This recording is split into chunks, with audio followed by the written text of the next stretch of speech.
আরে বন্ধু, বিরিয়ানি কষ্টের রান্না নয়, দারুণ স্বাদের একটা রান্না। এই রান্না নিয়ে আমাদের অনেক চিন্তা ভাবনা।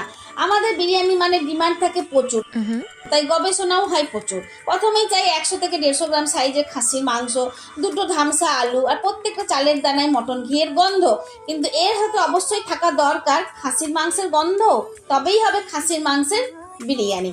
এইসব তো দাদা বৌদি ভাই বোনের দোকানে পাওয়া যায়, কিন্তু দাম দিয়ে, তো তার থেকে কম দাম দিয়ে আমার চটজলদি রান্নাঘরে বিনা কষ্টের বিরিয়ানি বানানোটা শিখে নাও, দিয়ে ঘরে বানিয়ে সবাইকে চমকে দাও। কথা দিচ্ছি হোটেলের থেকে অনেক সস্তা হবে আর দারুণ স্বাদের হবে। খাসির মাংস বিরিয়ানি রান্নার জন্য সমস্ত রান্নাই আমি 100% করে নিয়েছিলাম। ভিডিওতে তোমরা দেখতেই পাচ্ছ যে কীভাবে পরপর সাজিয়ে নিয়েছিলাম।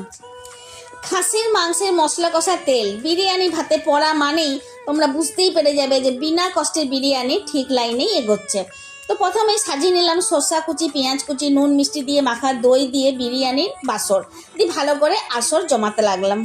তবে ওই হোটেল থেকে নিয়ে এসে সবাই সেই থালার মধ্যে উল্টে দেখায় না বিরিয়ানিটা, আমার কেমন যেন জল জলে টাইপের লাগে।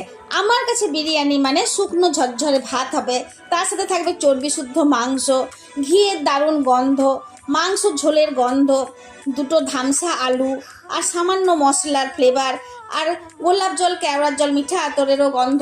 এগুলো সব দেখো তো আমার থালার মধ্যে মিলে গেছে কিনা। তো 10-এর মধ্যে আমি কত পাবো একটু কমেন্ট করে বলতে পারবে?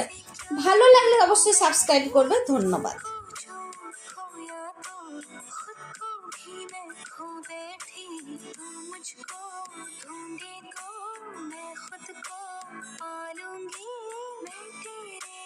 बदले में अब जन्नत